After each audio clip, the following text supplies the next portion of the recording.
Good morning, everybody. We're just waiting for the participants to trickle in to the webinar. Happy New Year, everybody.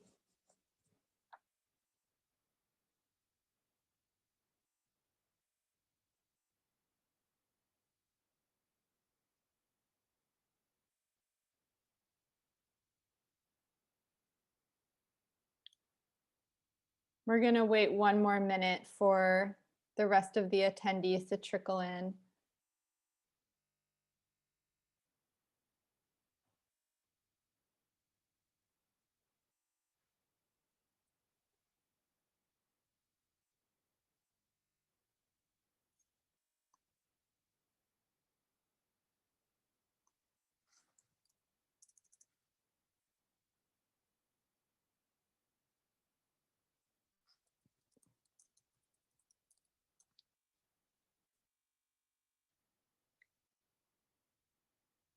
Good morning, everybody. We are just going to wait a couple, like half a minute as more attendees trickle in. Sometimes it takes a while for them to get access to the webinar through Zoom.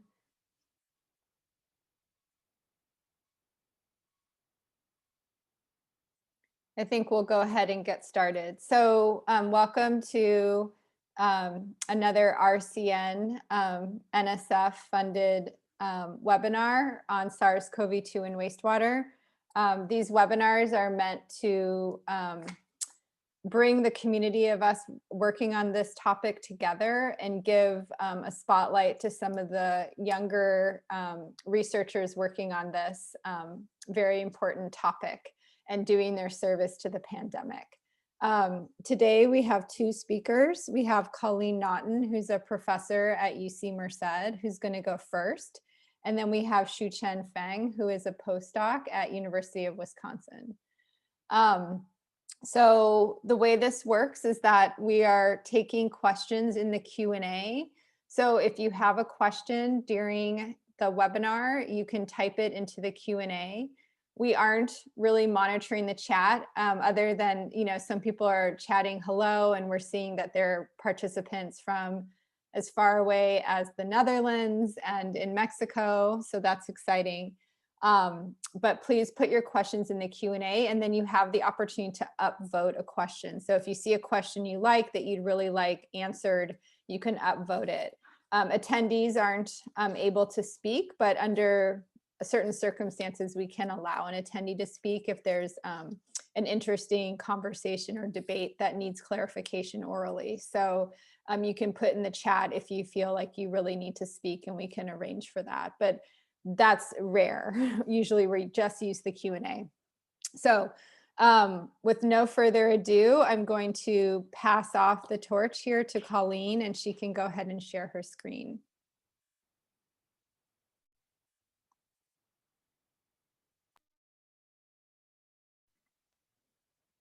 Good morning, everyone.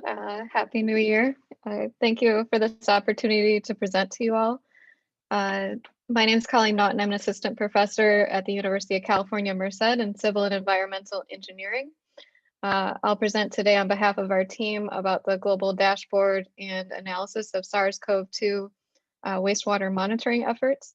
This is a joint project between UC Davis and UC Merced, funded by the Center of Information Technology Research and Interest of Society, a seed grant, Citrus, UC Center, and you've heard previously from one of the graduate students on our team, Yihan Zhang, that presented about the quantitative microbial risk assessment, and the PI at Davis is Dr. Maureen Kinyua. I'm the PI for UC Merced and running more of the geospatial analysis objective of our project. And we have a lot of undergraduate researchers and another graduate student, Ana Grace Alvarado, all of which have contributed significantly to this project.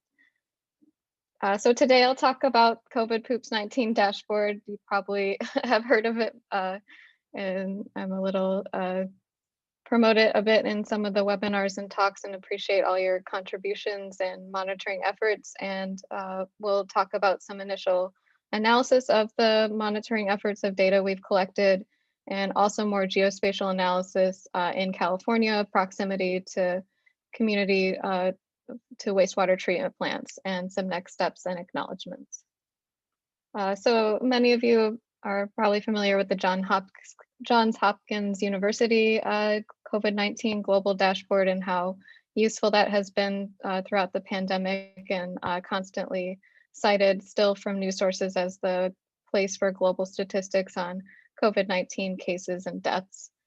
And this audience is very familiar with the utility of wastewater-based epidemiology during the pandemic. So thank you for all your research and efforts, and how it's been able to be used as an early warning system, or just another indicator to track with cases for universities, states, and countries throughout the world. So we were inspired by the Johns Hopkins University dashboard and how we could use this wastewater data in a similar manner to be like an early warning system or dashboard. And we're just throughout our research, we were trying to count how many countries, universities, and areas that provide data or dashboards, and didn't really find a central repository for all this information. Of course, the COVID-19 WBE website is very useful and was great for the publication map and collaborators. We wanted to know where people are actively monitoring. And so some of the collaborators, you can have a collaborator in a country that's not doing monitoring necessarily, but they're analyzing data or doing research. So we're trying to get points on the map that are doing actively monitoring. And so we used data from COVID-19 WBE website for the publication map and collaborators. We also do daily keyword searches, like 6 different combinations usually of COVID-19 with the dash without, and sewage and wastewater, also wastewater-based epidemiology, to get the most up-to-date information and news sources of wastewater monitoring efforts. Also try to attend many webinars. I think there's been 7 or 8 in a week.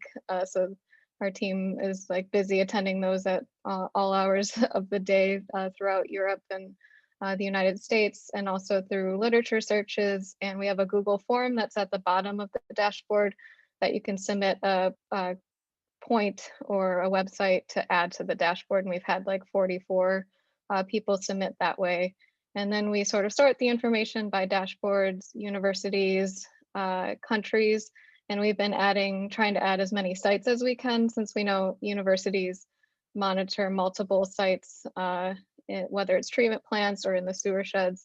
And then now there's been an increase in people monitoring at correctional facilities and nursing care, like nursing homes and other areas. And so it's just, we'd like to provide this information even just to the general public to see if wastewater is being monitored in their area.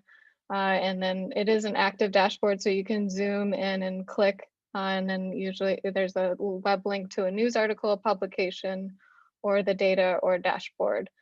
We'd eventually like to integrate some of the data in the dashboard. It is a lot of effort to maintain just the existing sites and get the points on the map. And of course, all wastewater data is a bit different. And so we're trying to move towards that effort with a new environmental surveillance data center that might be coming online through the Global Water Pathogens Project. It does take a bit of effort, like 1 to 2 hours a day, at least of my time, and then 20 hours of an undergrad and some grad student and other undergrad time to keep this dashboard updated. And so this is just a closer picture of the dashboard. And we do maintain the Twitter account. So thanks to all of our followers on here, and on all of you that are tweeting, and we try to retweet where we can. So if you tag us in the post, we're better able to retweet it. And we tweet just news sources, publications, and try to be even it helps for me to maintain all the articles of the information related to wastewater-based epidemiology and what's going on so far. So looking at some of this data, we've been looking at how many countries. There's 45 countries that are monitoring wastewater, and most of them are in high income countries, some upper middle income, and just a little bit in lower middle income. We have Pakistan, Kenya was recently added.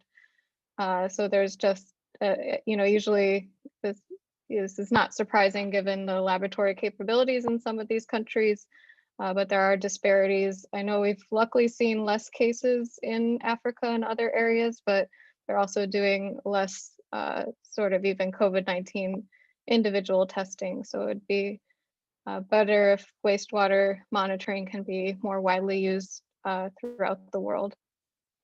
And this is the United States map. Alaska and Hawaii are monitoring outside of the continental US. So 47 out of 50 states. So we probably have an underestimate of what the monitoring that's taking place, since we rely on public information and news sources. So there's private companies, BioBot and others, and because of data agreements with the utilities or with the health departments or areas, they can or cannot make that data public. So we try the best we can with what's open data. The CDC has the National Wastewater Surveillance System, but so far that data is only shared through public health departments. And so we've tried to work with our local health department to get some of that data, but they're not really familiar with it, and we'd have to maybe go through a different health department, and we'd probably need some permissions to access that data. So it'd be great if more of this data, and hopefully it'll come online soon, US dashboard or information source for more of this, but we're trying to fill that gap as much as we can right now. We're not seeing much monitoring or any in Iowa, South Dakota, or Rhode Island, and we know Iowa and South Dakota have some of the highest COVID-19 cases and deaths, and there's no monitoring in sort of the US protectorates, or whatever the correct term for that is, but like the US Virgin Islands and Puerto Rico. So there's some disparities there in monitoring throughout the US. And so as far as the dashboards, you see that there's over 180 countries or universities in 45 countries, but just 39 dashboards of providing some of this data and maps and results from the wastewater monitoring. I provide a few examples here. I mean, Arizona has a great dashboard, as well as Ohio, Wisconsin released their dashboard recently, Yale, and there's more and more coming online in the US, and there's ones throughout Europe and the Netherlands. And we've been doing some analysis of the dashboards and kind of the categories, whether they have graphs, how much information they provide to the public. Is the summary overly technical, or is it accessible to an audience? Some in I think Montana and other places have videos to explain the information, which is nice. But to get the raw data, only 6 of these dashboards, I think through Scotland, Ohio, and others, you can download the data and do some more analysis. So there's a lot of variation. So we're trying to summarize where we can some of the best practices for the dashboards, providing the red, green, and yellow stoplight approach kind of helps, I think, for audiences to see if it's an increasing or just stagnant or declining trend in the wastewater. And this group is familiar with the utility of wastewater surveillance and dashboards. Just monitoring Twitter every day, we see doctors, scientists, researchers, and also just general public interacting with the data and just using it as another decision tool for their daily decisions of what to do. Australia has really been leading the trend of using wastewater data and keeping their cases low. It's informed border closures and just asymptomatic testing and symptomatic testing. They target testing, and we've seen that in the US. Different states and different countries use the wastewater data differently, and there's kind of a spectrum. I think Ottawa recently used theirs in decisions for some lockdowns. And we're seeing hopefully that the wastewater data can be used through the vaccination efforts as they go underway for the foreseeable future. we're of the opinion and try to promote open data. I know there's a lot of noise and some even ethical questions with the data, but we see a lot of the public finding it, very useful, and there's ways to communicate the limitations of the data and more open data so that people like me and others that aren't as laboratory based can help with the analysis, the data scientists during this pandemic. And switching gears a little bit to more California and related to this project, we have been doing some geospatial analysis of the proximity of wastewater treatment plants to communities. Since in the beginning of the pandemic, we didn't have as much information about potential fecal oral spread. Luckily, it's looking like very minimal risk, and it's mostly, aerosols, human to human contact. But there are bioaerosols generated by wastewater treatment plants, especially in activated sludge. And there's evidence in the literature of this sort of transmission or like dispersion up to 250 to 500 meters is where it kind of drops off. So it can expose neighboring residential or community areas that maybe don't, when there's no buffers in place like trees or covers for the treatment plants. The California has this disadvantaged communities geospatial layer that combines different sort of environmental, social, and population characteristics. So not just poverty, but exposure to other environmental pollutants, PM 2.5, pesticide use, drinking water contaminants. It did not have proximity to wastewater treatment plants, so we've been kind of collecting this information, but it's just not that only wastewater alone is going to make you sick, but these communities a lot of times are disproportionately exposed to different environmental pollutants, and that can have adverse effects on their health. And so we use California Water Board's data and the EPA data to find all these treatment plants. Like a lot of times a lot of times the data is like, the office where the treatment plant is, but not the actual treatment plant, or there's a lot of duplicates. So a lot of this data was a bit noisy, and it took the students a lot of time to comb through and get all the points. And there were some counties that didn't have any treatment plants, so there was some data that was missing. And we started in the Bay Area. We're doing more of this analysis. So this is the disadvantaged communities layers and where wastewater treatment plants. We wanted to see if there were more, treatment plants in areas that were in disadvantaged communities and if they were in closer proximity to residential areas. So 14 out of 37 or 38% are in disadvantaged communities. And of those 14, 12 are less than 250 meters from a community. So in other countries and in like New York, there's like a buffer distance required between a wastewater treatment plant and a community or residential area.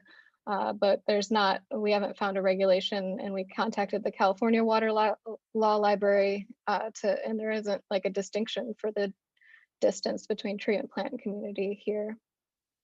And so now we're looking at some of the sewage overflow data and trying to use machine learning and other tools to calculate the proximity. So far, we've just measured it on a map, and we're looking at some of the urban and rural differences of the distribution and just playing with the data a little bit more. Overall, we are, for the project, we're still conducting the QMRA, getting more surveys and integrating that to sort of create a risk map in case there is a potential future pandemic or disease that is more fecally orally transmitted, and what the risk could be to communities, and expanding that maybe beyond California once we can more easily detect and measure the distance between treatment plants and communities. And also just, we feel like sometimes we're just like, hopefully there'll be more data made available so that we can better analyze it for the overall global dashboard. And we'd like to acknowledge our funding, the COVID-19 WB collaborator, and all of you doing the research and this opportunity to present to you. And we're open to any questions. Please follow us on Twitter and use the dashboard. We welcome any feedback or additional site points or data. So thank you for your time. Thanks, Colleen. That was a really informative presentation. I know we all appreciate being able to see this information. And it certainly sounds like a lot of work. So I'm going to go ahead and get started with our Q&A. Just as a reminder, if anyone has questions, feel free to put them into the Q&A box at the bottom of your screen, and I'll be drawing questions from there. So the first that we have is related to the dashboard that you've put together. Do you have information, or do you track who is using the dashboard? And so what have you seen there? Yeah, we get the analytics for like how many hits we get a day. I think we get like at least like we get like 1,000 daily is like kind of the average. We've gotten up to like 5,000 or more. Sometimes after we give presentations or like someone popular on Twitter shares the dashboard, we get more hits. We're not able really to distinguish too much like who and like by what area, which would be better. I need to look into more of the ArcGIS Online analytics. I know for websites you can more easily track that, but so far I've only been able to see hits and overtime. Just while we're on that topic, I had a really quick follow-up question there. You might not, but through other avenues, are you starting to collect data on the public perception of that dashboard or other data and dashboards? Or have you seen, through, Twitter, as like people have talked to you, like kind of what that general perception has been? Yeah, we've overwhelming like positive response. We haven't like rigorously collected data. That's a good suggestion or something we should do or would love to integrate. There's a lot of directions we'd like to take it, or surveying people. Like we're interpreting the dashboards, but it would be nice, to survey general public. Like, I don't know, a lot of these graphs, they're probably like, what does this mean? Or is the stoplight approach really informative? So most people are really appreciative. We do get, you have to be careful of kind of the trolls or other people that are kind of negative, or they're just like, oh, this is just points on a map and what like links, like this isn't useful, which we'd like to make it more like have the John Hopkins, like how they have cases over time and like all the data on there, but it's just it's hard to standardize the wastewater data in that way, so we try the best that we can. And there are people that are concerned about their privacy and like wastewater monitoring and it being a waste of resources, and just people not familiar that wastewater based epidemiology has been used for so long. And it's like I know we're still standardizing the methods, but it's not like a new thing.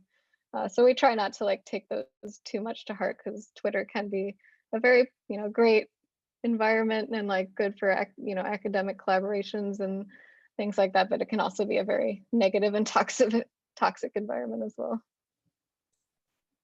Yeah, thanks. That's definitely true. So another question that came in on the Q&A is more focused on your looking at this proximity of wastewater treatment plants, or proximity to wastewater treatment plants associated with health risk. So basically asking the question of maybe you can go back to that figure that you had of the fecal coliform concentrations, but have you done any analysis yet of what those fecal coliform concentrations would equate to for the SARS-CoV-2 genome, and is that anywhere close to what we might consider a true risk? Right. Yeah, let me get back to, sorry, of course the trash person likes to come right when I have a tree getting cut down outside my house right now. So. Anyways, yeah, so this was based like, or part of why I like applied for this grant to do this research was work on the global water pathogens project and looking at sanitation technologies and how they remove pathogens. So I did a chapter on activated sludge and the bioaerosol spread. So there are like data also on fungi and like other fecal indicators. This is fecal coliform and streptococci. It's like an older, I think, reference, but there are increasing studies looking at this. Of course, there is some debate, like, of course, of like where those coliforms or other indicators could be coming from. It's not necessarily always the treatment plant. And yeah, for the health risks, there have been some studies and surveys of these communities showing that they have increased nausea or headaches or other, kind of like the wastewater treatment worker syndrome. but again, they're exposed to other pollutants. So I don't know, a roundabout way of answering the question is that, I mean, it's probably considered a little lower, risk, but it's still something that we could put in measures like such as these vegetative buffers or covers to better protect the public. So it's just not something that's adding to like already other exposures in the environment. So we're still looking in the research and doing more of like the literature review. We definitely don't want to scare people. Wastewater treatment in general is great for public health, but there is this burden that might be on communities that are closest to this treatment. Like it provides a lot of environmental health benefits. It's better than just putting the water, wastewater directly into the environment, but there are still some risks. And then one quick question here. I think one of the questions was related to the y-axis. Is this in a log scale? So that would be a log 10, or is this just 2 CFU on the axis there? Yeah, it's it's not, I don't think it's a log scale. Okay, all right, thanks. And then a very practical question for people who have their information in your dashboard. What's the best way to update that location specific information, like when a publication comes on board or when there's new data?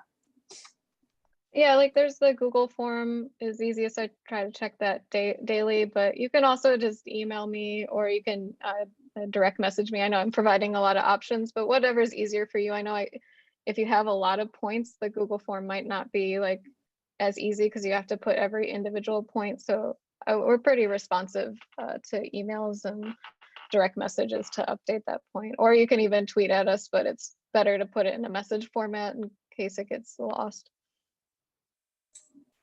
Great. And then I think there was one question from Allie. Allie, did you want to? Yeah, I mean, we're almost out of time, but I might just need to follow up with Colleen afterwards. But I feel like I have so many questions and they're kind of like philosophical because like the pandemic has changed over time and like the involvement of different agencies and, the issue of like data sharing and service to the pandemic versus advancing our careers, and thinking about like who is the user of the COVID poops dashboard, and who's sort of the idea of like data collection from different groups and putting it together and using unpublished data. I mean, there's so many things that come up there, and I don't know that we have time to discuss them, but I feel like we could have a long discussion about all different aspects of that. But I mostly just want to thank you, Colleen, for all of your hard work and all of your time putting this together, and your service to the pandemic. So thank you very much for your presentation and all of your hard work. I hope that it ends soon.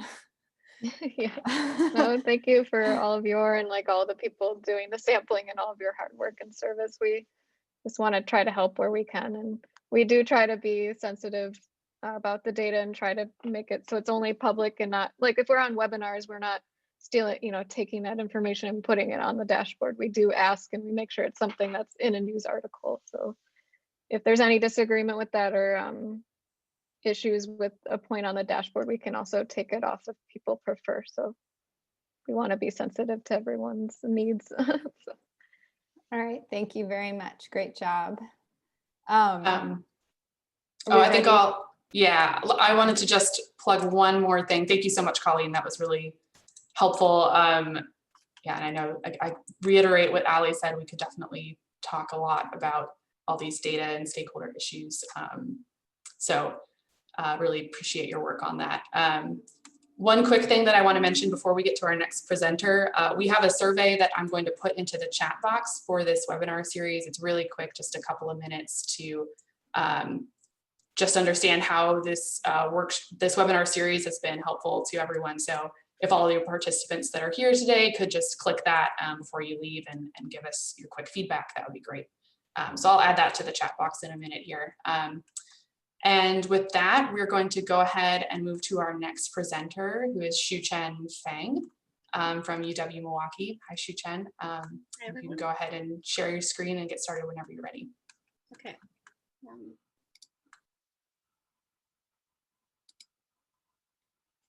Oops, sorry. Let me share my screen here real quick.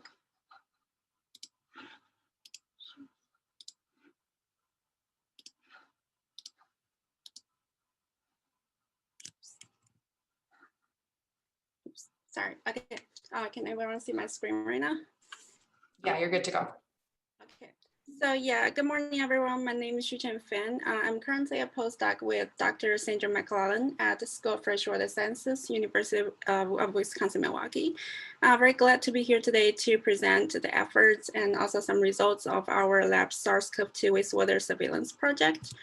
So as indicated by the title, in this presentation, I will focus mostly on the method optimizations and also some data to show the sources of variability we observe in the SARS-CoV-2 quantification. And also I'll bring up some of our surveillance data that tracks really well with the local clinical case changes. So we actually initiated this project in mid-March 2020. And back to that time, we started only with the Milwaukee 2 treatment plants. And now we have over 10 cities in this project included. And it's also a statewide effort with a collaboration with the Wisconsin State Lab of Hygiene. So in this project, I mainly work with my dear colleague, Dr. Adlai Rogate, to accomplish all the tasks from sample reception and all the way down to data generation, analysis, and the report. So here I just bring out a method overview. Mainly there are 4 parts included: sampling part and RNA concentration, RNA extraction, and the ddPCR quantification. So start from here. I'm going to talk about the sampling first. So for sampling, we use 24-hour flow-weighted samplers. And this is collected by the wastewater treatment plants according to our SOPs. And the samples are either shipped to us or picked by our lab members at the Milwaukee area. So the samples are always kept cold, shipped on ice. And just like you can see here, this picture on the right side, the red coolers pile up on one of the sample processing days. So after the samples are arrived, the first step is to do the RNA concentration. So we actually started using the polyethylene glycol precipitation method, or the PEG method.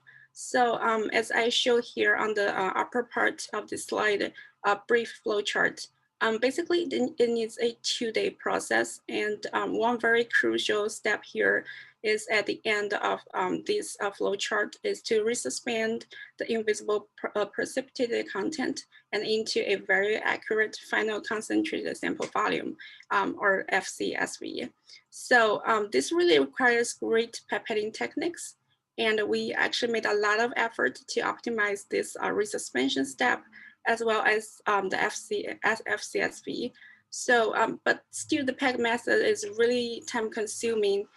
So we later changed to the HA filtration method. And this is much easier to handle. As you can see here, it's just the filtration process. And also it's much faster. For the HA method, we have also optimized many details. Here I pointed out the filter choices and also the filtration speed. We can also talk about these details later if you're interested. And overall, by changing this PEG method to the HA concentration method, as well as some downstream ddPCR steps, which I will mention in the next several slides, we were able to overall improve the final effective sample volume per reaction by 10-folds. And this was really a big improvement back to that time. And this more concentrated RNA input is indeed the premise of the reliable detection for the SARS-CoV-2. So HA method to go.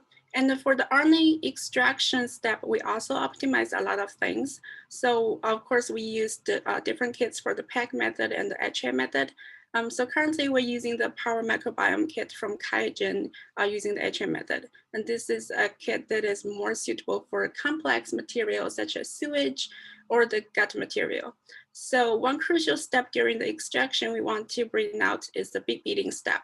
So this step we optimized in a lot of things, including the usages of different beads and also the tubes of different sizes and also the bead beading settings, etc. And we have also revised some extraction protocol steps, and all of those details can be found in this protocol.io link I pasted here. So here I'm just going to give you an example how one single detail could contribute to the improvement of sensitivity. So we slowly changed here the beads for bead beading step from the garnet beads to the zymo beads. And you can see by changing the beads, the N1 and N2 concentration is improved greatly, and both in the data distribution as well as in the concentration values that you can see in the mean value indicated by this white dot on the figures. So overall, it's multiple optimization efforts that put together and contribute to a considerable rate improvement of the RNA yield. And here later, I'm gonna talk about ddPCR quantification.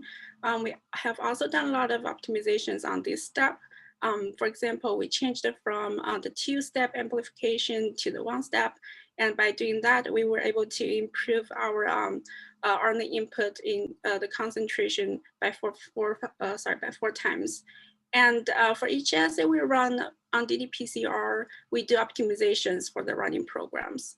And we also do the QA/QC for each source scope to run. And we also decide our limit of blank, limit of detection, and limit of quantification, along with the change of the ddPCR settings. And we can get into this later in the question part if you're interested in. So here I include a ddPCR issue that we met earlier as an example for this optimization part. So on this left side, it is a picture of our previous run of the N1 and N2 duplex assay. So as you can see, the clusters of the droplets in the hex channel or on the x-axis had a really high baseline for the negative cluster, and the separation of these two clusters were really bad. And this caused, back to that time, some problem quantification for the N2 assay. And we ruled out the possibilities such as human error or instruments or impacts of sample properties or the HF filters. And finally, we narrowed down to the fluorescence signal itself. So we think it could be a problem caused by the BHQ1 quencher of the hex probe that we used. So this quencher could have problem cleavage when using with the DTT reagent included in the 1-step kit, although BHQ1 is an officially recommended quencher. So we just changed this quencher from BHQ1 to the Iowa double blank quencher. And as you can see immediately, the change here that the baseline of this negative cluster on the x-axis went back to normal. And also the separation between the negative cluster and the N2 cluster is back to normal again. And this is really an improvement of the N2 quantification. So shifting from the methods part, and now I will start to present some data of our work. And here is a summary of the current targets that we are running in the lab. So for the wastewater common microbiome constituents, we are measuring the paper-mild model virus, or PMMOV. And we're also measuring the human bacterial disease marker, HF183. And for the recovery control, we are spiking in the bovine coronavirus, or BCOV, into the sample processing all the way into the ddPCR quantification. And also for our inhibition control, we just transferred it to the bovine respiratory syncytial virus, or BRSV. So by running these controls and also the CDC SARS-CoV-2 and N1 and N2 assays, we have an idea how it's correlated with the N1 and N2 is correlated with other microbiome constituents, and how it may behave during this sample processing compared to our recovery control. So start from here, I will include our variability study that we performed from mid-September to early October 2020. So the main goal of this study is to explore how variable the N1 and 2 could be throughout the sample processing and the quantification process, and also how different control targets could be correlated to the N1 and 2 concentrations. So here to explain this experimental setting a bit, we have done frequency sampling in the Milwaukee treatment plants, Jones Island, South Shore, in addition to the normal sampling in Racine and Green Bay. And so the frequent sampling is 5 days a week, and this normal sampling is either 1 or 2 days a week. So for each day sample, as I show here in the flow chart, we did double filters to examine the filter variability.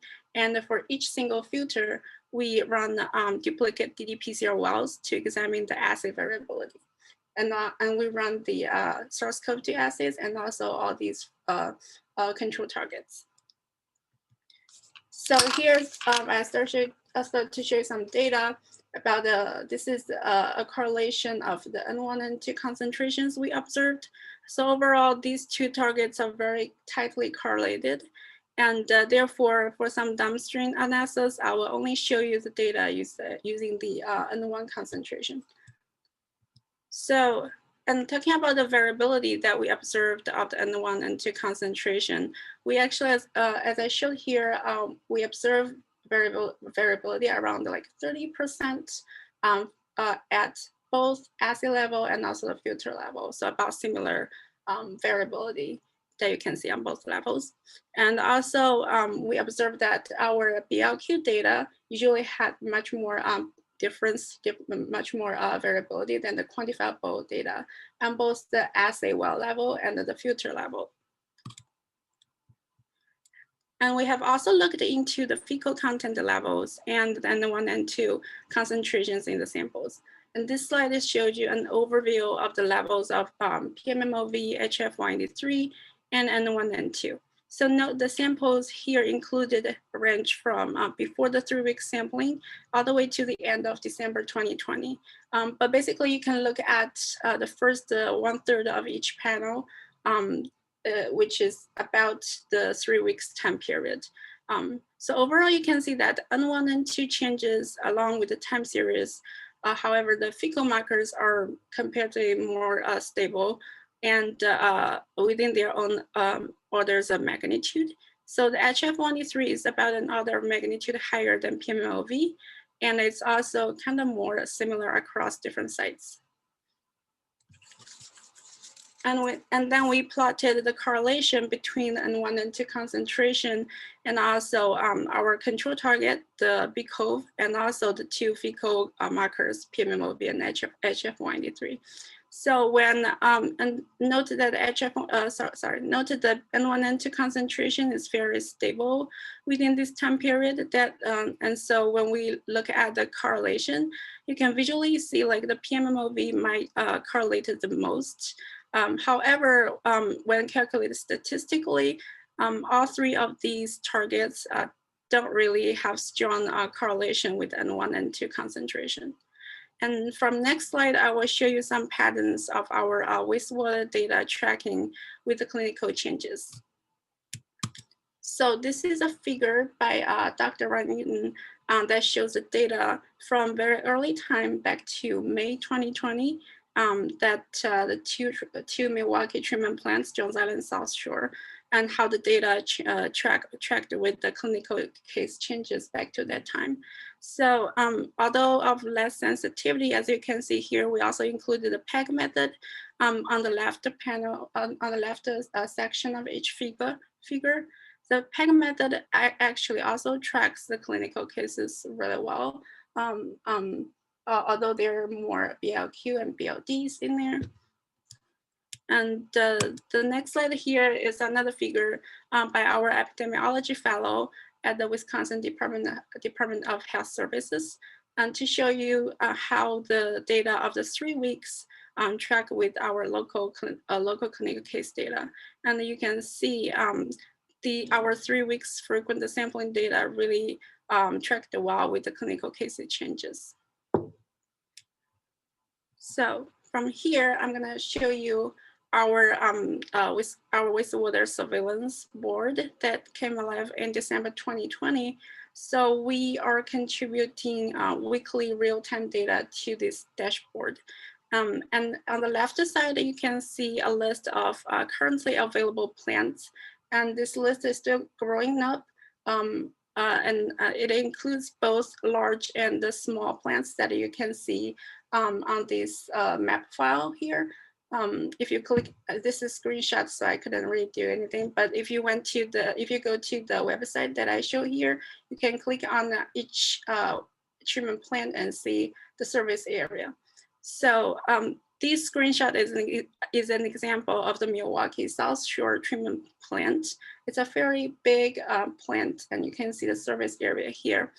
And you can see on the right side of the screenshot how the sewage data, which is on the upper part, how it is tracking with the 7-day average sewer shed case data.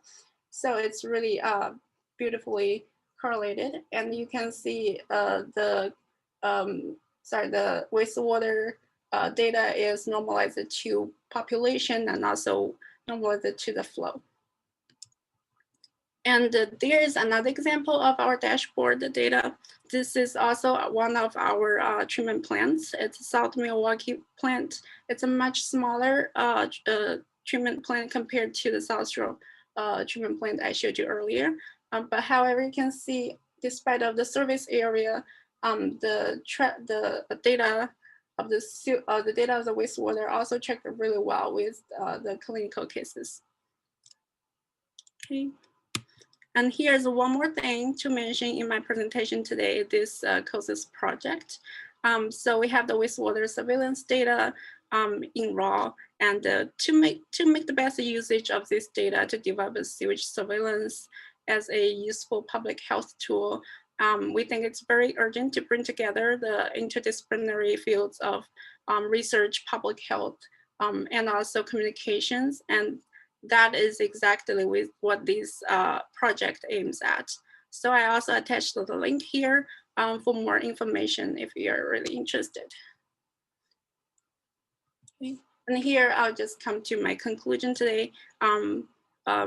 So first, about the method part of the total RNA yield is really crucial for improved detection sensitivity. And also for the N1 and 2 variability during the quantification process, we can expect about 30% difference on both the filter and assay level using the within the quantifiable data.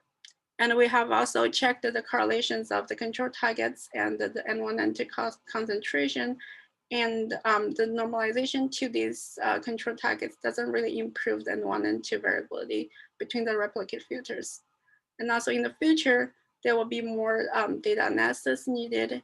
For example, we might want to include the total suspended solids and the flow rate to further explore the sources of variability. And the last point here is that the wastewater surveillance tracks really well with the local clinical case trends. And from here, I'm gonna start my presentation, and I'd like to acknowledge our funding, and also I'd like to thank Dr. Sandra McLaughlin, my PI, who makes all these fantastic work possible, and also Dr. Ray Newton for the contribution to this whole project, and particularly Adley for working really hard with me throughout this whole method development and the data analysis, and also Deb, our lab manager, and Angie in GLGC who worked on the ddPCR with me, and Melissa and Lexus, our graduate students for this project, sample processing and also molecular work, and Nathan at CDC for the data contribution, and also Jill for all your contribution in this project. And from there, that's the end of my presentation today. And I'd like to take any questions you guys may have. Thank you. Great, thank you, Shuchen. Just a reminder for folks that if you have any questions, there's a little Q&A box at the bottom of the Zoom, and so go ahead and you can click there and enter any questions you might have. And right now we only have one, and I have a couple of others. But if we get multiple questions, please vote upvote to support. So the first question asks, and they ask for the panelists' response, which we typically haven't done in the past. So I think we'll just ask the speaker to begin. Comment on the controls used and specifically the interchangeability of these controls. So meaning HF183 could be used as the recovery and BRSV could be used as the spike. And so basically, I think maybe to summarize and put my own twist on it, what is the rationale for selecting these controls that you selected, and maybe pros or cons or trade-offs of these controls that you've selected? Okay. Yeah, we currently using the bovine coronavirus as the internal control. However, we also know people are using the BRSV using this to serve as this purpose, because these two are both, viral vaccines that you have to extract. You can either spike in from the very beginning to co-extract with the SARS-CoV-2 RNA, or you just extract the RNA and then to use that RNA as a inhibition control, just to spike into the RNA itself. But HF183, we don't really think it could be used as a recovery control. It's a bacteria, it's human bacteria, these bacteria DNA targets. And this bacteria may behave totally differently with the SARS-CoV-2 RNA from how it behaves in the sewage itself or throughout the whole extraction process. So there are definitely some limitations there, how you can interchangeably use these targets. But there are also some flexibility here. For example, change the BCOV and BRSV, etc. And I think it's more like by communicating with the members included in the wastewater community that to decide, the best thing that you can use. Like, it's a personal decision for each lab. So. Great, thank you. And so we've had the next question. Are you or your lab doing any sequencing or strain identification in your samples, or is it quantification of the N1 and N2 targets? Oh, thanks. No, currently we are not that far into sequencing or strain identification in the sample, but that's definitely something that we think it's very interesting. And in the future, when we have, have more human, we have more folks here, then it might be included in our future development. Great. So then there's two questions that have come in that I think are kind of interrelated, so I'm going to ask them at the same time. The first was the low correlation between N1, N2, and PMMOV, the rationale to not correct the SARS-CoV-2 values? And then similarly, a question was asked, could you explain further how you assessed the normalization of N1, N2 to PMMOV and the Bacteroides marker? So I think I should change to this slide.